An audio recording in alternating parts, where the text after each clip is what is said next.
주일 예배 오신 여러분들 진심으로 환영합니다. 우리 다 같이 일어나셔서 찬양으로 주님께 영광 올려드리겠습니다.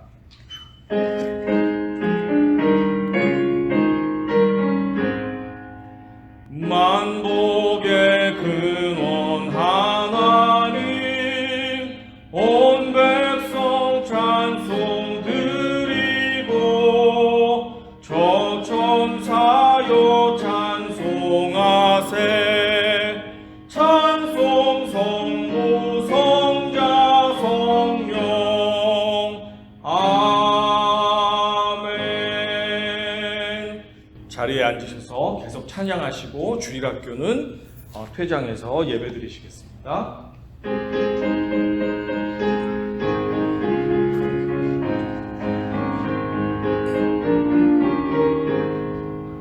나의 사랑하는 죄 비록 헤어졌으나 어머님의 무릎 위에 앉아서 재미있게 듣던 말 그때 일을 지금도 제가 잊지 않고 기억합니다. 귀하고 귀하다 우리 어머님이 들려주시던 재미있게 듣던 말 이 책 중에 있으니 이 성경 심히 사랑합니다. 옛날 용맹스럽던 다니엘의 경험과 유대 임금 다윗 왕의 역사와 주의 선지 엘리야 병거 타고 하늘에 올라가던 일을 기억합니다.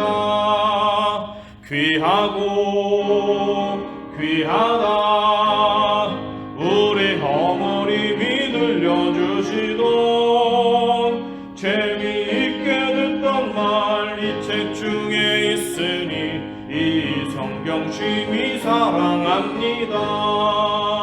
예수 세상 계실 때 많은 고생하시고 십자가에 달려 돌아가시니 어머님이 읽으며 눈물 많이 흘린 것 지금까지 내가 기억합니다. 귀하고 귀하다 우리 어머님이 들려주시던 재미있게 듣던 말 이 책 중에 있으니 이 성경 심히 사랑합니다. 그때 일은 지나고 나의 눈에 와나고 어머님의 말씀 기억하면서 나도 시시때 때고 성경 말씀 읽으며 주의 뜻을 따라 살려 합니다. 귀하고 귀하다 우리 어머님이 들려주시던 재미있게 듣던 말 이 책 중에 있으니 이 성경 심히 사랑합니다. 아멘.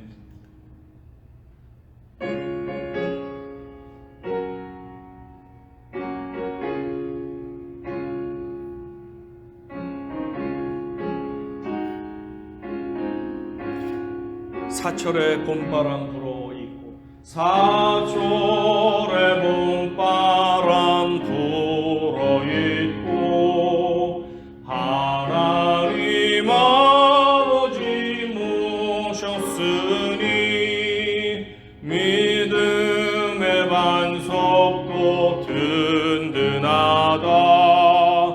우리 집 즐거운 동산이라 고마워라 임마누엘 예수만 섬기는 우리 집 고마워라 임마누엘 복되고 즐거운 하루하루 어버이 우리를 고이시고 동기들 사랑해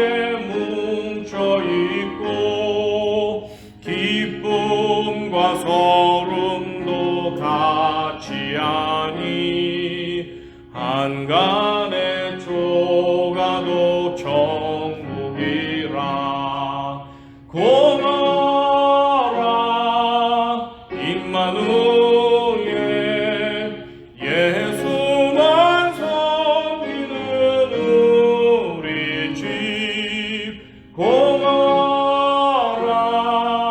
임마누엘 복되고 즐거운 하루하루 아침과 저녁에 수고하여 다 같이 일하는 온 식구가 한 상에 둘러서 먹고 마셔 여기가 우리의 낙원이라. 고마라 임마누엘 예수만 섬기는 우리 집. 고마워라 임마누엘 복되고 즐거운 하루하루. 아멘.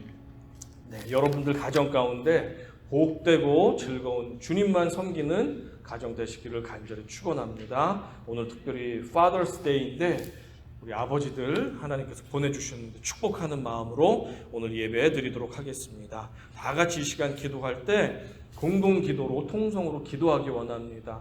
하나님 이 예배 가운데 함께하여 주시옵소서. 하나님 우리 가정이 주님만 섬기는 복된 가정 되게 하여 주시옵소서. 어떠한 어려움과 어떠한 난관과 어떠한 자녀들의 기도 제목이 있다 할지라도 하나님이 다스리시는 가정 됨으로 말미암아 우리 가정에 세상이 줄 수 없는 평강으로 넘치는 은혜의 가정 되게 하여 주시옵소서. 이러한 제목 가지고 또 예배를 위해서 이 시간 주여 한번 외치고 통성으로 기도하시겠습니다. 주여! 사랑의 하나님 감사합니다. 하나님 예배 가운데 함께 하시는 줄로 믿습니다. 우리가 두세 사람만 모여도 하나님께서 함께 하신다고 약속하셨는데 우리가 아버지 적은 인원이 비록 코로나 가운데 모였사오나 하나님 우리들 가운데 10년 가운데 하나님만을 바라보며 간절한 마음으로 예배할 때 우리의 마음이 열리고 우리의 문제가 해결되고 우리의 심령이 아버지 하나님 만나는 역사들이 이 시간 가운데 있게 하여 주시옵소서. 이 예배 시작부터 끝까지 하나님만이 주인 되셔서 받아주시고 오 주님이 우리 아버지시고 아버지 우리를 다스리시는 하나님이심을 우리가 만백성이 우리 가족들이 다 알 수 있도록 이 시간 충만한 은혜로 채워 주시옵소서. 말씀을 전하는 저에게도 은혜 은총 베풀어 주시고 예배를 섬기는 모든 성도들 가운데 예배를 참석하는 모든 영혼들 가운데 하나님의 축복과 은혜와 성령의 역사가 있게 하여 주시옵소서. 우리의 가정을 주님 책임져 주시옵소서. 하나님 믿음의 가정 되기 원합니다. 하나님께서 굽어 살피시는 은총의 가정 되기 원합니다. 자녀들의 문제가 있습니까? 건강에 어려움이 있습니까? 직장과 사업장의 아버지 고난 가운데 있습니까? 아버지 하나님의 충만하게 관여하시고 아버지 베풀어 주시는 은혜를 경험하는 저희들 될 수 있도록 하늘의 은혜를 공급하여 주십시오. 우리의 가정이 든든하게 세워져야 되지 않겠습니까? 살아계신 하나님이시여 우리 가정의 주인 되어 주시고 아버지가 되어 주셔서 친히 우리 가정을 보호하시고 먹여주시고 입혀주시고 우리의 삶의 주관자가 되어 주시옵소서. 주님만 아버지 바라오니 아버지 주님 우리의 왕이 되어 주시고 자정하여 주셔서 우리 가정에 주님 근심이 없어지고 기쁨과 찬양과 감사만 넘치는 가정 될 수 있도록 저희들을 주장하여 주시옵소서. 주님 모든 것 간구하지 못한 것이라 할지라도 하나님 눈동자같이 지켜주시고 온 열방이 코로나로 신음하고 있사오니 치유하시고 회복하시고 보호하여 주시옵소서. 우리 10년 가운데 직장과 사업장 가운데 우리의 모든 만남들 가운데 축복하실 주님 찬양합니다. 주님 어려움이 변화되어서 기쁨과 찬송이 될 것을 믿습니다. 하나님 늘 동행하여 주시옵소서. 홀로 영광 받아 주시옵소서. 감사드립니다. 예수님의 이름으로 기도드렸습니다. 아멘. 이 시간 주님의 만찬 시간 갖도록 하겠습니다.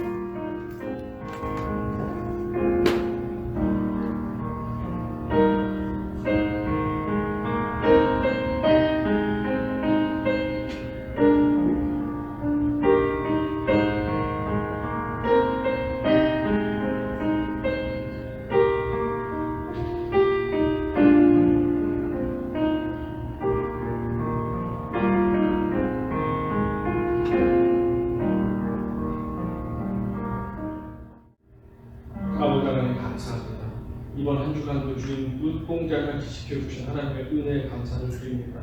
이 시간 주님의 피와 주님의 살을 먹고 마시기 원하오니 우리 가운데 함께하여 주셔서 아버지 연약한 우리의 육신도 고쳐주시고 상한 심령도 회복시켜 주시고 늘 주님과 동행하는 복된 인생이 이 시간 성령의 충만함으로 아버지 살아낼 수 있도록 도와주시옵소서. 아버지 함께 하신 주님께 영광을 올려드리며 예수님의 이름으로 기도드렸습니다. 아멘. 하나님께서 오늘 우리에게 주시는 성경 말씀 봉독하겠습니다. 성경 말씀은 출애굽기 20장 12절 말씀입니다.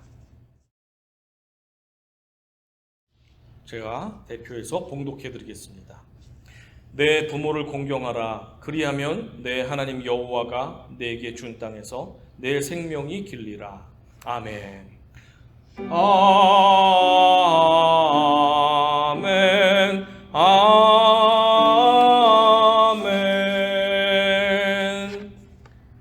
아버지 하나님 감사합니다. 우리에게 모든 것 주셨는데 그 중에서 11조와 감사 예물과 주일 헌금으로 아버지 주님께 구별하여 드렸사오니 주님 받아주시고 흠양하여 주시옵소서. 우리 삶 가운데 궁핍이 없게 하여 주시고 늘 주님과 동행할 때 승리가 넘치는 삶, 복된 삶이 될 수 있도록 하나님께 아끼지 않고 주님 앞에 나온 하나님의 자녀들 가운데 복의 복을 허락하여 주시옵소서. 또한 말씀을 듣습니다. 하나님의 음성이 부족한 종을 통해 선포될 때 하늘의 음성으로 들리게 하여 주시고 우리의 삶이 변화되어서 주님 만나는 역사가 이 말씀을 듣고 일어날 수 있도록 도와주시옵소서. 특별히 아버지들 축복하기 원합니다. 우리의 부모님들 축복하기 원하오니 그들의 아버지 수고와 애씀이 하늘의 큰 상급으로 채워질 수 있도록 이 시간 축복하시고 격려하시고 위로하여 주시옵소서. 감사드리며 예수님의 이름으로 기도드렸습니다. 아멘. 네, 오늘은 부모님을 공경해야만 하는 이유라는 제목으로 하나님 말씀 증거하도록 하겠습니다. 저는 어릴 적에 철이 없는 불효자였습니다. 네, 부끄럽지만 불효자가 이렇게 앞에 나와서 아버지 날에 설교를 하니까 참 죄송한 마음이 있습니다. 불효자였습니다. 저는 모태신앙으로 자랐지만 10대 시절에 어머니께서 여전도사로 큰 교회에서 사역을 시작하시면서 새벽에 나가셨다가 밤늦게 아주 수년간을 오시면서 저는 방치돼서 자랐습니다. 저는 어머님의 사랑을 받을 수도 없고 어머니는 교회 일로 너무 지치고 바쁘셔서 어머니랑 대화할 시간도 없게 그렇게 청소년 시기를 보냈습니다. 교회에서는 하나님은 사랑이시고 하나님은 너무 좋으신 분이라고 하는데 제가 볼 때는 하나님은 우리 어머니도 뺏어가시고 또 제가 어릴 적에 아버지도 하늘나라로 데려가시면서 부모님을 하고 이렇게 교제하거나 즐거운 시간을 가질 수 없도록 하나님이 그렇게 저에게 어머니 아버지를 다 뺏어간 나쁜 하나님인데 교회에 가면은 하나님은 사랑의 하나님, 아버지 하나님 이렇게 가르치는 것이 제 마음속에는 거부 반응이 있었습니다. 이왕에 하나님께서 부모를 공경하라, 무엇을 해라, 저것을 해라 라는 명령을 주실 때면 그것을 순종할 수 있는 대상도 주시면서 순종하라고 해야 되지 않습니까? 내 어머니 아버지에게 순종해라, 그분들에게 공경해라, 그러면 복 받을 것이다 라고 성경이 기록하고 있는데 순종하고 공경할 대상을 주시지도 않으면서 순종해라 공경해라고 하니까 하나님에 대한 마음이 제가 어떻겠습니까? 좋지 않았습니다. 반항심이 생기고 하나님을 미워하는 마음도 생기게 되었습니다.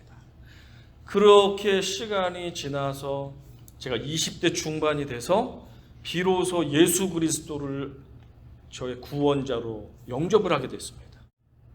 예수를 통해서 누구에게로 가죠 우리가? 아버지께로 가죠. 자연히 저에게 새 아버지가 생겼는데 그 아버지의 이름은 하나님 아버지십니다.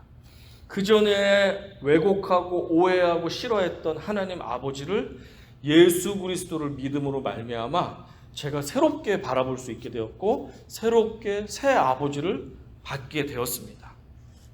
과거에 종교개혁자 마틴 루터가 있습니다. 아시죠? 마틴 루터가 하나님을 아버지라고 고백을 하지 못했대요. 왜냐하면 자신의 육신의 아버지가 루터를 어려서부터 학대를 너무 많이 했기 때문에 하나님 아버지라는 성경의 말씀을 볼 때 아버지는 나를 학대하는 사람이기 때문에 하나님 아버지 하면 좋은 연상이 되질 않고 나를 학대하나 하나님도 이런 마음이 들어서 하나님을 아버지로서 편하게 대하지 못했던 기억이 있다고 마틴 루터가 고백했습니다. 어떤 사람들은 아버지로부터 받은 상처 때문에 어떤 사람들은 아버지가 가족들을 잘 책임져 주지 않고 부양해 주지 않아서 때로는 남보다 더 못하게 상처도 주고 학대도 하고 정말 아버지가 없는 것보다 못한 그런 가정도 우리 가운데 있었을지 모르겠습니다. 그런 아버지를 가진 분들은 하나님을 아버지로 대할 때 자기가 알게 모르게 인간 육신의 아버지라는 안경을 끼고 그 다음에 하나님 아버지를 바라봅니다. 그러니까 하나님 아버지 그럼 어떻습니까? 어떤 분에게는 두려운 분, 어떤 분에게는 나에게 가혹하게 일을 시키는 분, 어떤 아버지는 날 때부터 안 계셨던 분, 감사하게 어떤 분들에게는 사랑이 많은 분, 자기는 희생해도 못 먹어도 내 자녀만큼은 모든 걸 내어주는 사랑의 아버지를 경험한 분도 있으실 것입니다.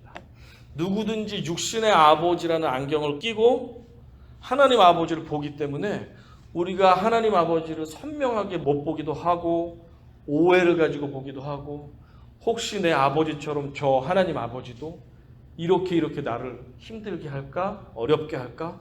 이런 오해와 불안감이 사실 우리에게는 있습니다. 인간의 아버지는 연약하고 실수가 많고 죄를 가진 존재이지만 하나님 아버지는 완벽하게 거룩하시고 완벽하게 사랑이 많으시고 완벽하게 우리를 위해서 희생해 주신, 그래서 하나밖에 없는 독생자까지도 우리를 위해서 기꺼이 내어주신 너무나도 귀하신 하나님이심을 우리가 고백하게 되기를 간절히 소망합니다.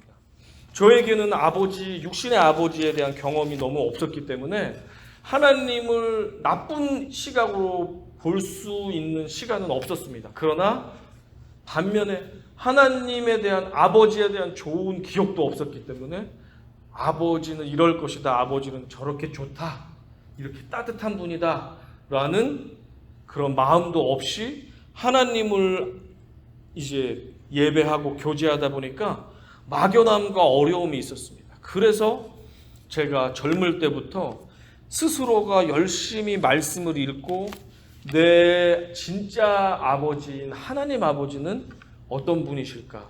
정말 그렇게 좋으신 분이실까? 인품이 정말 따뜻한 분이실까? 하나님에 대해서 성경을 통해서 알아가기 시작하게 되었고, 그래서 이 자리에까지 제가 오게 된 줄로 믿습니다.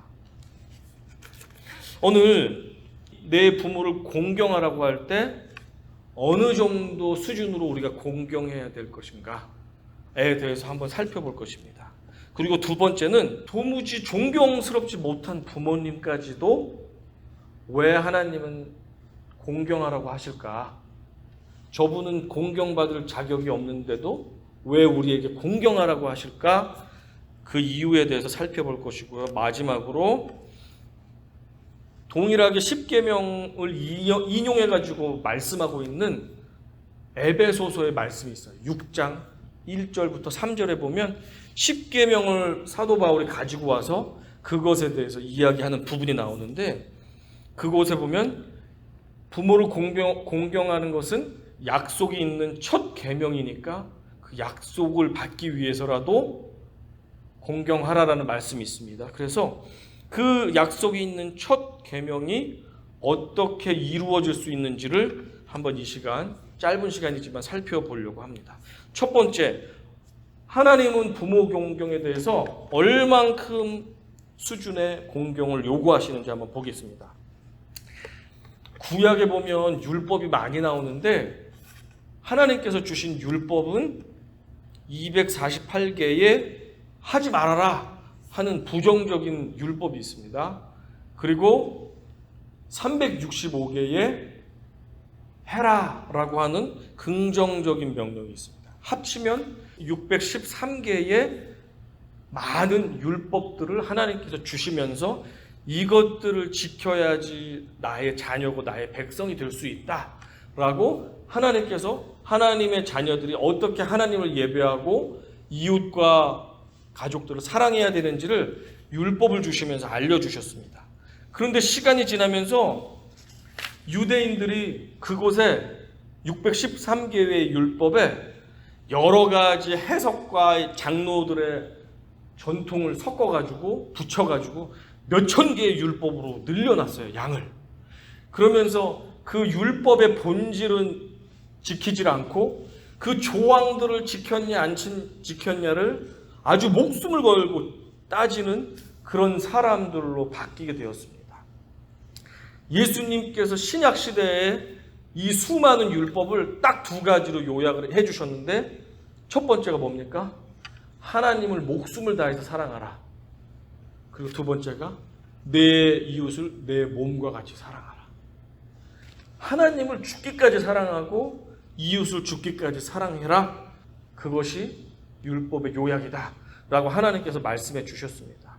그런데 유대인들은 사랑이라는 율법을 주신 목적을 잃어버리고 너 이렇게 했느냐, 제사를 이렇게 드렸느냐, 몇 시까지 다니지 않았느냐, 안식일에 이런 일을 했느냐, 저런 일을 하지 말았느냐 하면서 그 사랑이라는 약속을 지키기 위한 부수적인 조항들만 집중하는 모습에 하나님께서 안타까운 마음이 들었습니다. 이렇게 성경에 보면 하나님께서 수많은 율법을 주셨고 그 율법을 오늘 읽었던 것과 같이 10계명이라는 10가지 율법으로 쫙 요약해서 우리에게 주셨습니다. 신의 산에서 돌판을 가지고 우리에게 전해주셨습니다. 그런데 이 10계명의 핵심이 되는 내용이기도 한데 하나님께서는 하나님에게 그리고 이웃의 특별히 생명을 해치는 일에 대해서는 돌을 들어서 쳐 죽이라, 공개 처형을 하라는 그런 무시무시한 명령을 하시는 것을 우리가 보게 됩니다. 어떠한 것이 있는지 한번 보겠습니다. 돌로 쳐서 죽이는 명령이 있어요. 수많은 율법과 명령들 중에 이 사람들은 반드시 돌에 쳐서 죽이라 하는 명령이 있는데 그것은 어떤 것이냐면 첫 번째, 안식일을 범할 때 그 사람을 돌로 쳐 죽여라. 두 번째, 우상 숭배를 하는 사람은 돌로 쳐 죽여라. 세 번째, 여호와의 이름을 모독하는 자 돌로 쳐 죽여라. 네 번째, 간음할 때 간음자는 돌로 쳐 죽여라. 다섯 번째, 부모를 거역할 때 돌로 쳐 죽여라. 이렇게 되어 있습니다. 아주 극심한 나쁜 죄악에 대해서는 모두가 보는 앞에서 돌로 공개 처형을 하라고 그렇게 무시무시한 법을 내리셨습니다. 여기서 하나님에 대해서는 우리가 이해가 되겠는데 사람에 대해서 간음할 때와 부모를 거역할 때 돌로 쳐 죽이라고 명령을 하셨습니다. 간음할 때 왜 돌로 쳐 죽여야 하냐면 그것은 간음은 하나님께서 생명을 이 가정 가운데 주시고자 태초부터 계획을 하셨잖아요. 이 가정에는 이 생명을 주시려고 계획하셨고 저 가정에는 저 생명들을 주시려고 계획하셨는데 간음은 이 가정에 쓸데없는 생명을 강제로 자기의 욕구를 위해서 가져다 주는 하나님의 계획을 아주 망가뜨리는 아주 죄질이 나쁜 범죄입니다. 생명을 가지고 하나님의 뜻이 아닌 임의로 자기의 인간의 욕구대로 쾌락대로 생명을 좌지우지하는 나쁜 죄악이기 때문에 하나님께서 돌로 쳐 죽이라 하셨습니다. 그리고 부모를 거역할 때 왜 그렇습니까? 우리가 자녀들은 누구로부터 왔습니까? 생명이 누구로부터 왔어요? 하나님이 태초부터 예비하셔가지고 부모님을 선택해 주셔서 육신의 부모님이 우리의 생명을 전해주는 대리자가 되셔서 우리에게 생명 주셨죠? 그러니까 우리의 존재 자체를 잊게 한 부모님을 거역한다? 그것은 하나님이 보실 때 아주 중차대한 문제이기 때문에 그런 자는 돌로 쳐 죽이라. 너희 중에 부모를 조롱하고 모욕하고 거역하고 부모를 때리고 학대하는 자가 있느냐? 그러면 그 사람들을 공동체 리더에게 데리고 가서 고발을 해라. 그리고 그 죄가 맞으면 동네 사람들이 돌을 들고 그 아들을 쳐 죽여라 라고 신명기에서 명령을 하고 있거든요. 그런데 놀랍게도 이 명령은 있는데 부모 거역하고 불효자여서 돌에 맞아 죽었다는 기록이 성경에 나오질 않습니다. 이것은 무엇을 말합니까? 하나님께서 법은 제정하셨지만 아무리 못난 자녀, 몹쓸 자녀, 범죄자 같은 자녀를 둔 부모라 할지라도 내 새끼가 사람들에게 심판받고 멸시받고 미움받아서 죽임당하는 꼴을 보고 싶어하는 부모가 없다는 사실입니다. 몇천 년 전이나 지금이나 내 자녀가 못나고 세상에서 지탄을 받고 범죄를 저질러서 뉴스에 나온다 할지라도 내 새끼만큼은 끝까지 내 편으로 사랑해주고 밀어주고 응원해주고 그의 편이 되어주는 게 누굽니까? 바로 우리들의 어머니이고 아버지십니다. 그래서 다른 범죄들은 다 돌에 맞아서 죽는데 부모한테 불효해가지고 그걸 고발하고 돌에 맞아 죽는 자녀들은 부모님의 사랑 때문에 성경에 나오질 않습니다. 이렇게 부모님의 사랑은 제 아무리 몹쓸 인간들, 몹쓸 자녀들이라 할지라도 부모님들의 사랑은 끔찍합니다. 여러분들도 아시다시피 신명기 5장과 출애굽기 20장에 동일하게 10계명이 두 번씩 나와 있거든요.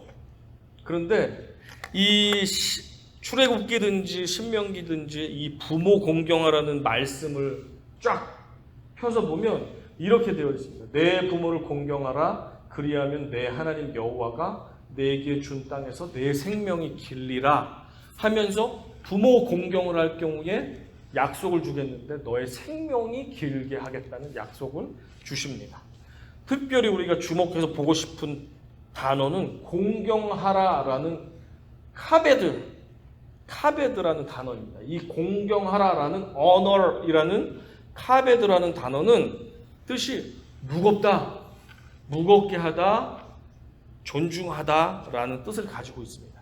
이 카베드를 명령하고 강조하는 형태로 해서 성경 원어에 보면은 구약에 4번이 쓰였어요. 카베드가 4번이 명령형으로 강조형으로 쓰였는데 그것의 2번은 어떤 것이냐면 잠언 3장 9절에 보면 내 재물과 내 소산물에 처음 읽은 열배로 여호와를 공경하라 라고 할 때 카베드하라 라고 써 있습니다.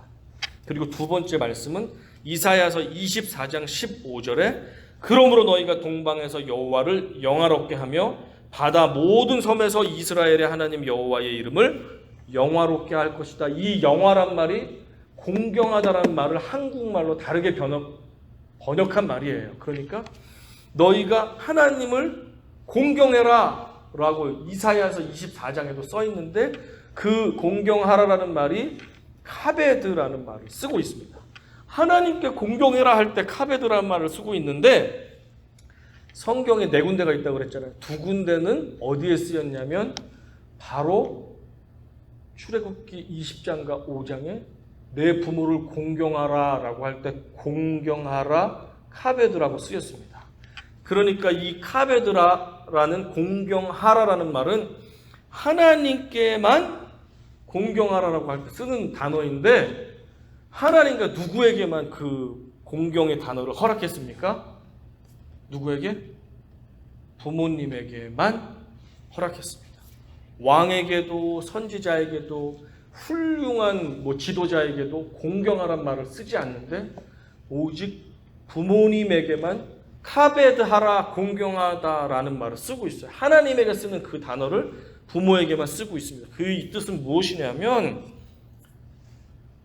부모는 하나님 대신 이 땅에 너희들에게 생명과 너희를 돌보아주는 대리인이기 때문에 하나님을 대하듯이 부모를 존중히 여기고 공경하라 라는 뜻으로 카베드라는 단어를 쓰고 있다는 사실입니다.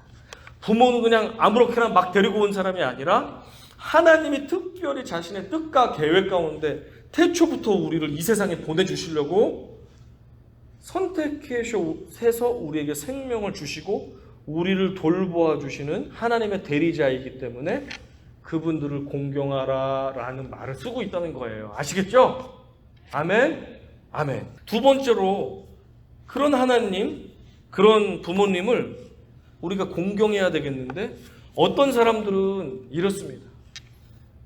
도저히 저 아버지, 저 어머니, 나를 버리고 떠난 저 부모님, 나에게 학비도 대주지 않고 무책임했던 나의 아버지, 어머니를 나를 학대하고 때리고 저주했던 저 부모를 나는 존경할 수 없는데요 하는 분들이 연세가 많은 분들일수록 종종 있으신 것 같아요. 그렇죠? 먹고 살기 힘든 어릴 때 자녀들의 인권과 교육에 대한 개념이 별로 없을 때 우리는 어찌 보면 사람 취급을 못 받았던 자녀들도 어르신들 가운데 있을 수 있습니다. 함부로 매 맞고 함부로 역임당했던 자녀들도 있을 수 있습니다.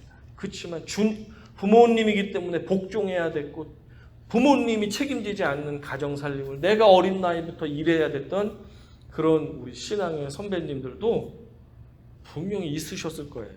그런 분들은 내가 왜 부모를 공경해야 되지? 라는 마음이 들 수 있습니다.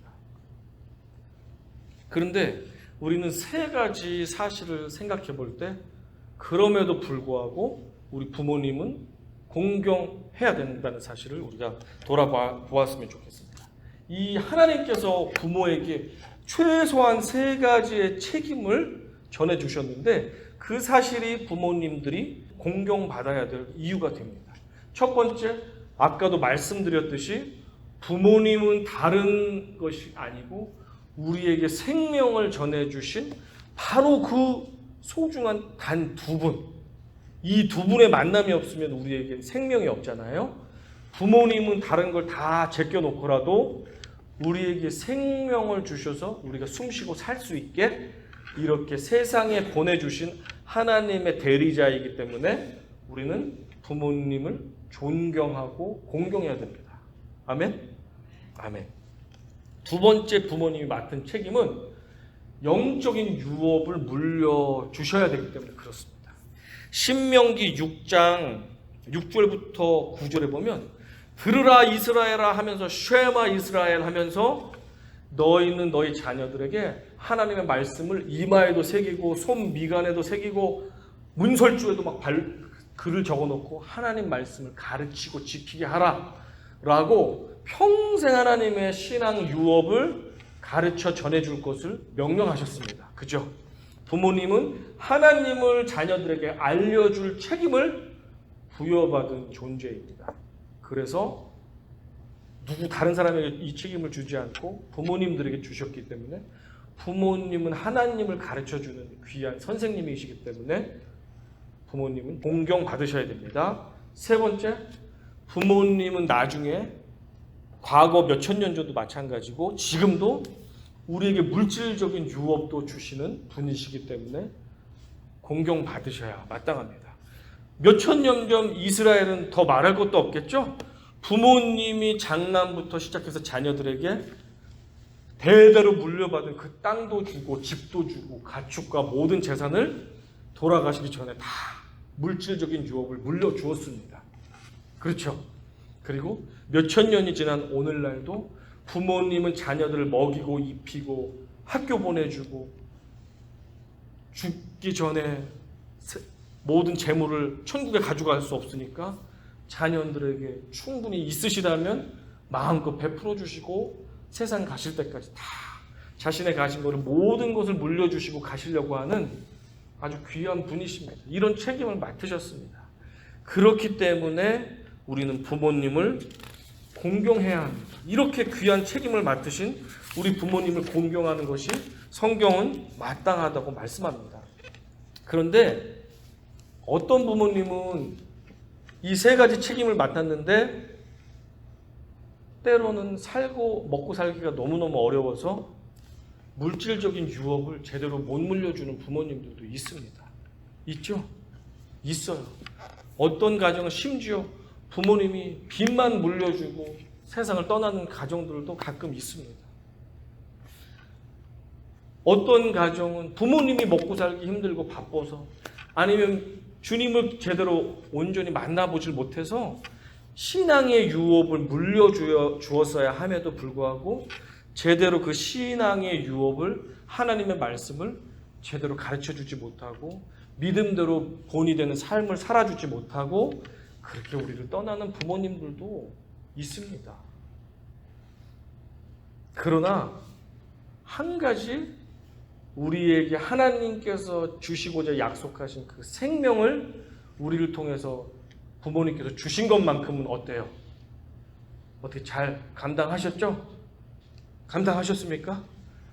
다른 건 신앙의 유업을 제대로 못 물려주고 물질적인 유업을 못 물려줬다 할지라도 우리는 이미 하나님께서 태초부터 계획하셔서 우리 가정에 주시기로 한 하나님의 자녀들을 우리 가운데 생명을 낳게 한 그 축복의 유업을 물려주는 도구로 사용하셨습니다.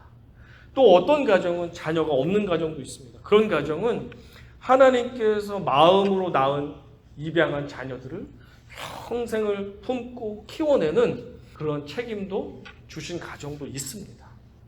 이렇게 하나님께서는 부모라는 존재를 통해서 생명을 잉태하게 하고 그 생명을 돌볼 수 있는 큰 책임을 맡겨주셨기 때문에 그 책임을 감당한 것만으로도 부모님들은 공경받을 자격이 있습니다. 아멘.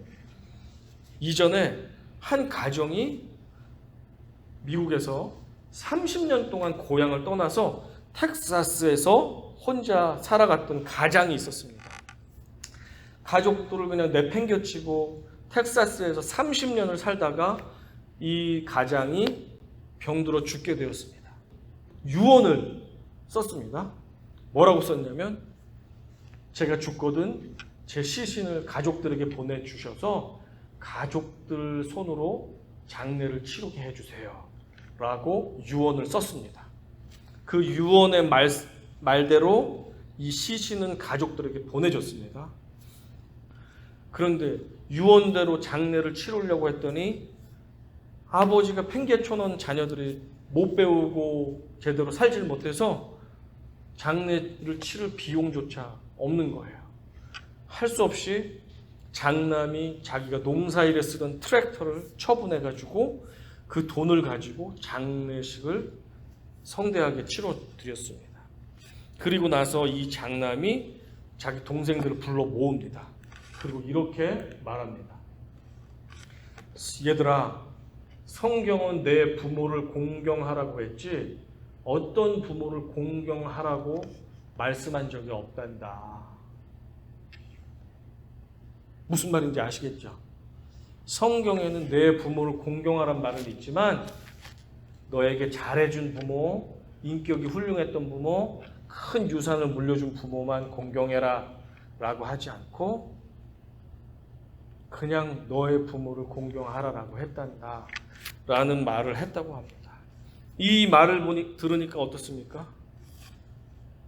내 부모가 배움도 짧고 인격도 좋지 못했고 때로는 나에게 후한 유산도 물려주지 못했고 따뜻한 말 한마디, 사랑한다 아들아, 사랑한다 내 딸아, 한번 다정하게 안아주지도 못했던 부모님이라 할지라도 하나님께서는 내 부모를 공경하라, 생명의 근원이 그 부모에게서 나왔기 때문에 내 부모를 공경하라 말씀하신다면 적어도 우리가 부모님을 공경하는 신용이라도 하는 게 하나님의 자녀된 우리들의 도리가 맞다고 저는 그렇게 믿습니다. 아멘?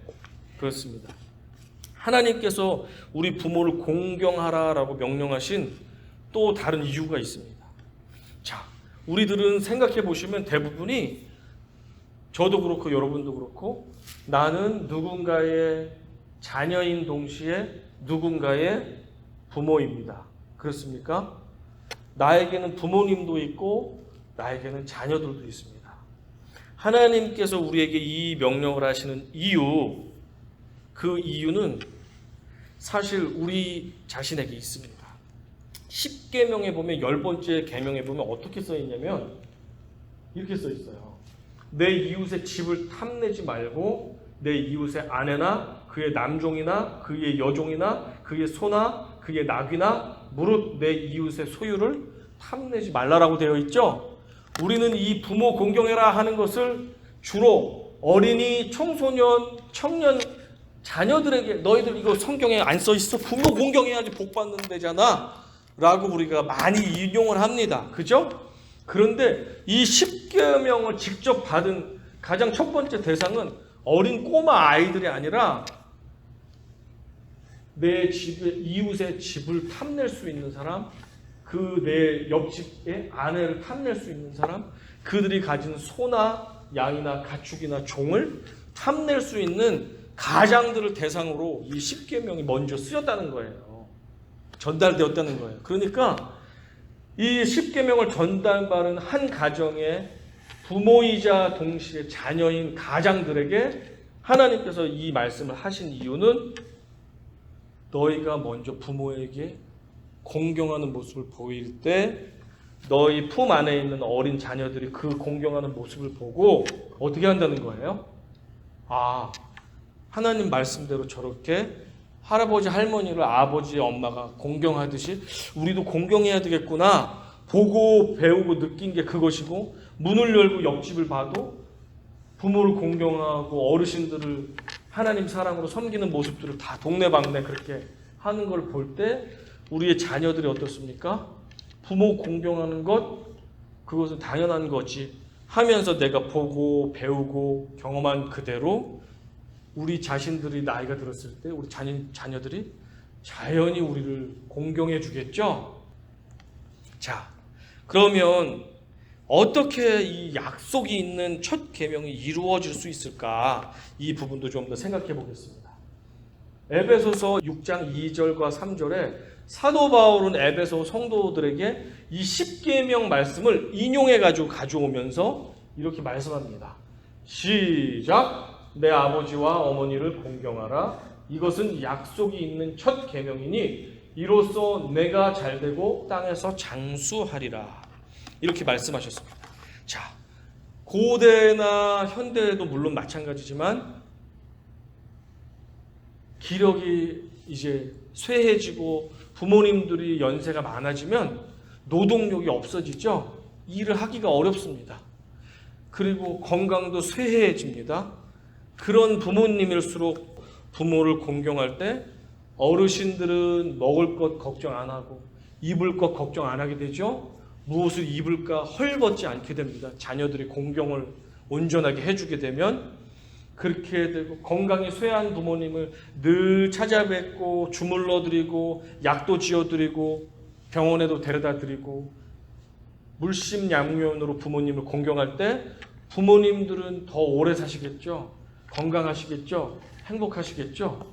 이것들이 계속해서 반복되고 내가 어른이 되고 노인이 될 때 내 자녀들이 그렇게 나를 돌보아주고 먹여주고 입혀주고 건강을 돌보아준다면 우리 집안은 어때요? 자연히 장수 집안이 되겠죠? 자연히 행복한 집안이 되겠죠? 자연히 하나님을 경외하는 집안이 되겠죠? 그러니까 하나님의 부모 공경을 할 때 네가 하는 것이 잘 되고 장수하리라.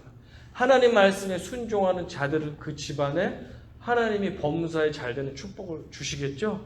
그러니까 당연히 이루어질 수밖에 없게 되는 것이죠. 아멘. 이렇게 부모 공경은 우리가 사실은 복을 받기 위해서라도 해야 됩니다. 자녀들에게 받기 위해서라도 우리는 우리의 부모님들을 공경해야 됩니다. 기브 앤 테이크를 하기 위해서라도 하다못해 우리는 부모님을 공경함으로 자녀들에게 교육을 시키고 그래서 자녀들도 우리를 공경할 수 있게, 그렇게 하는 것이 나만 공경받고 끝나는 것이 아니라 우리 자녀들이 하나님으로부터 복을 받는 복의 자녀들이 된다는 사실을 꼭 기억하시기를 바라겠습니다. 자, 영상 한 가지 보고 이제 말씀 좀 맺도록 하겠습니다. 영상을 함께 보겠습니다. 충선이 아빠. 진영이 아빠. 항상 미안해요, 걔한테는.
충선이 아빠 김용봉.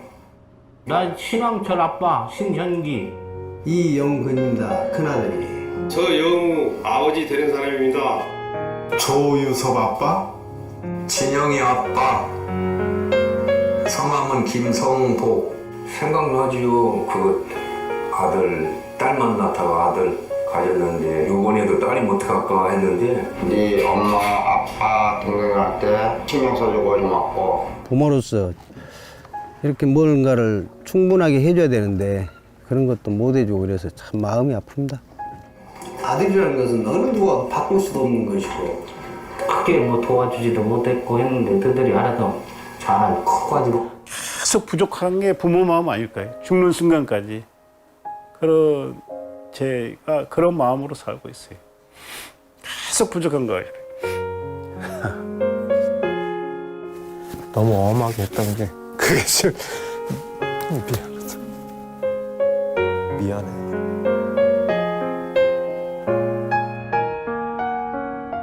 항상 내가 부족하고 항상 미안해요, 걔한테는. 미안하다 참. 모든 것이 부족하고 못 가르치고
네, 그 이름은 아버지입니다. 이 마음이 나이가 지긋하신 우리 어른 세대의 아버님들, 부모님들이나 아니면 이제 자녀들이 어린 최근에 아버지, 어머니가 된 부모님들이나 같은 마음일 것입니다. 조금 더 좋은 것 주지 못하고 많이 주지 못하고 조금이라도 더 예뻐해 주지 못한 것이 늘 미안한 것이 부모의 마음입니다. 어느 조사를 보니까 자녀들은 부모님을 어떻게 물질로 공경해야 될지 때문에 부담감을 많이 느낀다고 합니다. 돈적으로, 물질적으로 부담해야 되는 부담감을 많이 느낀다고 합니다. 반면에 부모님들은 가장 공경받기 원하는 게 자주 전화해서 안부를 물어보는 거라고 합니다. 우리 부모님은 큰 것들을 바라지 않는데 자녀들은 늘 부모님 생각하면 짐이 되는 것 같고 무거운 마음이 있다고 하는데요. 부모님은 하나님을 대신해서 이 땅 가운데 우리에게 생명을 전해주고 하나님을 알게 해주고 또 물질적인 유업까지도 주는 하나님의 대리인입니다. 때로는 부모님이 부족하고 연약하고 또 죄도 많기 때문에 우리에게 선한 하나님을 제대로 못 가르쳐주는 부모님도 있었습니다. 때로는 그들도 먹고 살기가 너무 힘들어서 많은 것, 좋은 것 물려주지 못한 부모님들도 우리 가운데 있을 수 있습니다. 그렇다 할지라도 하나님의 태초의 섭리와 계획 가운데 우리에게 우리 부모님을 통해서 생명을 주셨잖아요. 그 생명 주시고 그 생명을 지금 이나마 키워주신 그 하나님의 은혜와 사랑이 부모님을 통해서 왔다면 부모님은 존경받아도 마땅한 분이라는 사실입니다. 과거에 여러분 혹시 학창시절에 어려움을 경험한 적 있으십니까? 등록금을 못 내서 쩔쩔매던 그때에 누군가 등록금을 대신 내준 사람이 있다면 정말 감사한 사람일 것입니다. 고질병이 있어서 이 병원에서도 못 고치고 저 의사도 못 고쳤는데 마침 정말 실력 있는 의사 선생님을 만나서 그 질병을 깨끗하게 고침을 받았다면 여러분 그 의사 선생님이 너무너무 고마울 것입니다. 누군가 나에게 지금의 배우자를 소개시켜주고 둘이 잘 될 수 있도록 다리도 놔주고 응원해준 그런 귀한 사람이 있다면 그 사람은 두구두구 은인이라고 하면서 우리가 감사하고 존경할 것입니다. 그렇죠? 세상 사람들이 나를 믿어주지 않고 거절하고 나에게 욕을 한다 할지라도 끝까지 내 곁에 서서 내 편이 되어주고 나를 신뢰해주고 나의 욕을 다 등으로 막아주고 내 편이 되어주는 사람이 있다면 그 사람은 여러분의 은인일 것입니다. 그렇죠? 그런 은인이 바로 우리의 부모님이십니다. 우리의 아버지이십니다. 우리의 어머님이십니다. 세상 사람들은 나를 다 조롱하고 업신여기고 배신하고 욕한다 할지라도 끝까지 내 옆에 계셔서 나를 위로해 주시고 아니야 괜찮아 하면서 끝까지 내 새끼 잘 되기만 원하시는 딸 바보, 아들 바보, 영원한 바보들이 바로 우리의 부모님이심을 여러분 아시죠? 이렇게 부모님은 우리에게 생명 주신 것만으로도 마땅히 공경받아야 될 귀한 분이십니다. 하나님이 특별히 우리에게 필요하셔서 부족하지만 그래도 우리 가정 가운데 보내주시고 우리에게 생명 주시고 길러주시고 더 할 수 있다면 하나님을 알게 해주시고 세상에 유업까지도 주신 그 귀한 부모님께 우리가 감사하는 이 하루, 이 한 해가 되기를 간절히 소망합니다. 어떤 분들은 이제 연세가 많으셔서 나는 부모님이 이제 다 돌아가셨는데요 하는 분들도 계실지 모릅니다. 그럼에도 불구하고 부모님이 안 계시니까 더 이상 나는 이 말씀을 안 지켜도 되겠네 하기보다는 여러분 주위에 여러분보다 연세가 많으신 어르신들이 아마 계실 것입니다. 믿음의 선배님들이 있으실 것입니다. 그분들에게 부모를 공경하는 심정으로 사랑으로 섬겨드리고 따뜻한 말로 또 맛있는 음식으로 그들의 또 곤란 가운데 어려울 때 그 문제를 해결해 주시면서 섬겨주십시오. 그 모습을 우리 젊은 세대들은 어떻게든지 보게 될 것입니다. 젊은이들이 그 모습을 보면서 여러분들을 존경하게 될 것입니다. 여러분들에게도 그 공경의 마음으로 섬김을 시작할 것입니다. 그리고 하나님은 그 약속하신 대로 여러분들에게 축복해 주시며 이 땅에서 범사가 잘 되고 오래 사는 그 은혜를 허락해 주실 것입니다. 내 부모를 공경하라. 이것은 약속이 있는 첫 계명이니 이로써 내가 잘 되고 땅에서 장수하리라. 우리 믿음의 성도님들, 부모님을 정말 진심으로 공경하고 사랑하고, 저도 마찬가지입니다. 저도 그렇게 잘 하지 못합니다. 그러나 이 말씀을 근거로, 기준으로 다시금 부모님을 사랑하고 존귀 여김으로 인해서 많은 사람들에게 칭찬받고 또 자녀에게 공경받고 또 하나님께 큰 은혜를 받는 하나님의 모든 사랑하는 가족들 되시기를 주님의 이름으로 축복드립니다. 아멘. 우리 이 시간 잠시 기도하기 원합니다. 근데 사랑하는 부모님 혹시 세상에 안 계셔도 우리가 그 부모님 생각하면서 또 우리 자녀들을 생각하면서 우리 가정을 생각하면서 우리가 믿음을 가지고 하나님 우리 가정을 하나님의 가정으로 세워주실 줄 믿습니다. 부모님께 다 하지 못한 그 효도와 사랑을 내 이웃에 있는 또 어르신들에게 또 형제 자매들에게 우리 자녀들에게 베풀기 원합니다. 하나님 도와주십시오. 이렇게 우리가 기도하며 이 시간 나아가기를 원합니다. 기도하겠습니다. 아버지 하나님 감사합니다. 찬양합니다. 경배합니다.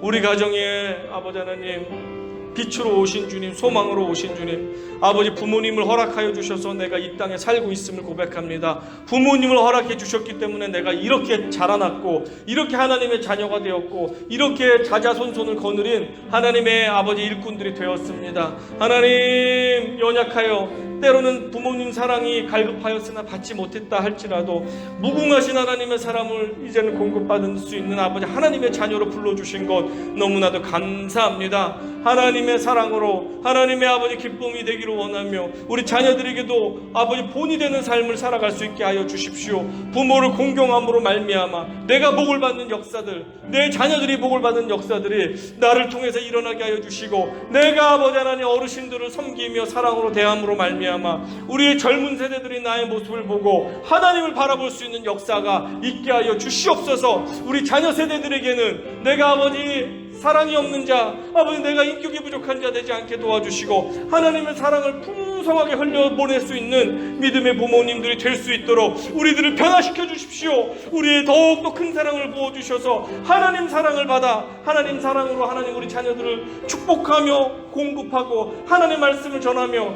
하나님의 복된 가정을 세우는 믿음의 어머니 아버지들 될 수 있도록 주님 역사하여 주시옵소서. 그렇게 하실 주님을 찬양합니다.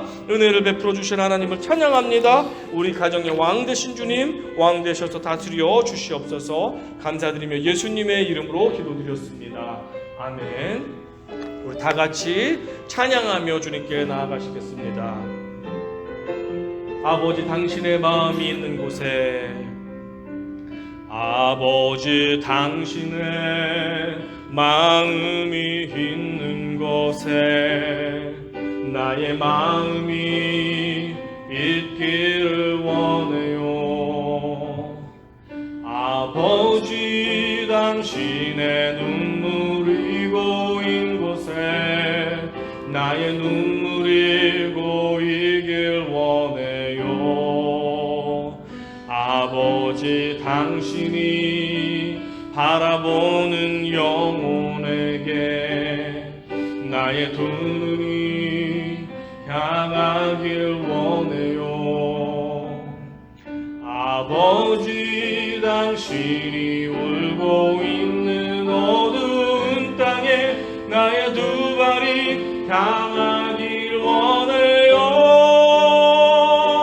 나의 마음이 아버지의 마음 알아. 내 모든 뜻 아버지의 뜻이 될 수 있기를 나의 온 몸이 아버지의 마음 알아. 내 모든 삶 당신의 삶 되기를. 우리 다시 한번 고백합니다. 아버지 당신의 마음이 있는 곳에 나의 마음이 있기를 원해요. 아버지 당신이 눈물이 고인 곳에 나의 눈물이 고이길 원해요.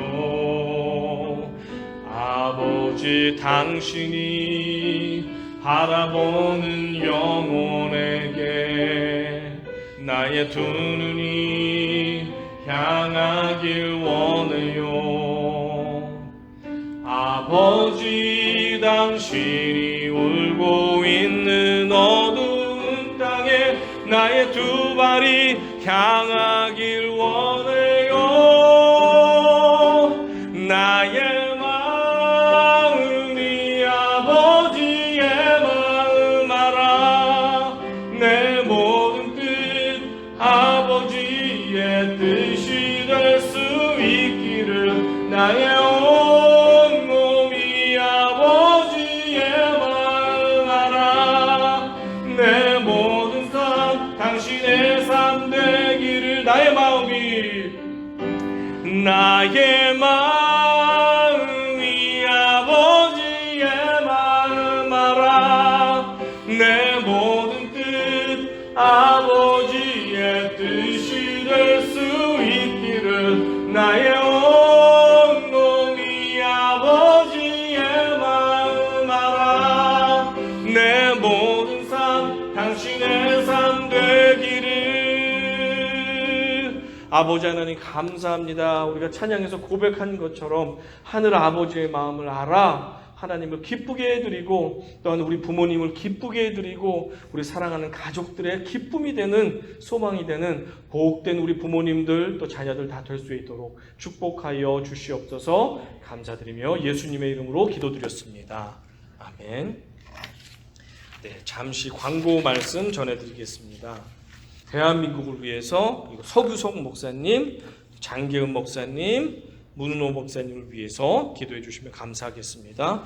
그리고 RHM과 우리 교회 장소를 빌려주시는 라이트하우스 캘버리 채플을 위해서도 늘 성령 충만하시도록 기도해 주시고요. 컴패션 아이들, 우리가 7명 아이들을 매달 300불 이상씩 우리가 후원하고 있어요. 이 아이들이 잘 자라나고 있는데 계속해서 이 아이들이 힘이 될 수 있도록 기도해 주시기 바랍니다. 유튜브와 또 홈페이지를 이제 개설을 했습니다. 그래서 교회 이제 카톡에도 올려드렸는데 이것들도 한번 참고해 보시고 필요한 사람에게 이제 꾹 눌러서 전달하면은 전달이 가거든요. 카톡으로. 그렇게 해서 보내주시면 교회 못 나오시더라도 예배를 함께 말씀을 들을 수 있으니까 그렇게 전도의 도구로도 사용해 주시면 감사하겠습니다. 이길명 선생님 지난주부터 이제 주일학교를 시작했는데 믿음으로 아이들이 잘 자라날 수 있도록 또 아이들도 더 차고 넘칠 수 있도록 기도해 주시면 감사하겠습니다. 그리고 여러분들은 아시는지 모르겠는데 저는 처음 뵀어요. 우리 자리에서 일어나시면 잘 오셨다고 환영의 박수 하겠습니다. 잘 오셨습니다. 네네. 자리에 앉으시면 감사하겠습니다.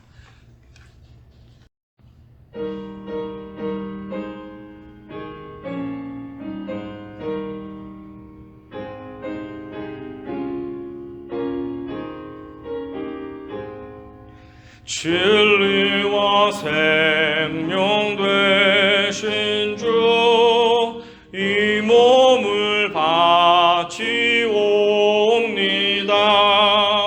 믿음과 소망 사랑에 한 마음 되게 하소서.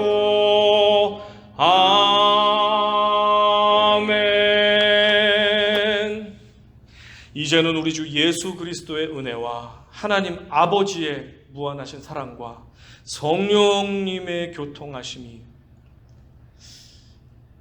부모이자 자녀로서 하나님 앞에서 또 사람들 앞에서 내 부모를 공경하라는 말씀에 주님 찔림을 받고 그렇게 하기로 네 하나님 그렇게 하겠습니다 라고 결단하며 이 시간 집으로 돌아가기 원하는 우리 모든 사랑하는 성도님들 머리 위에 그 가정 위에 그 부모님들과 자녀들 위에 사랑하는 UMFC 한인교회 위에 지금부터 영원토록 함께 있을지어다.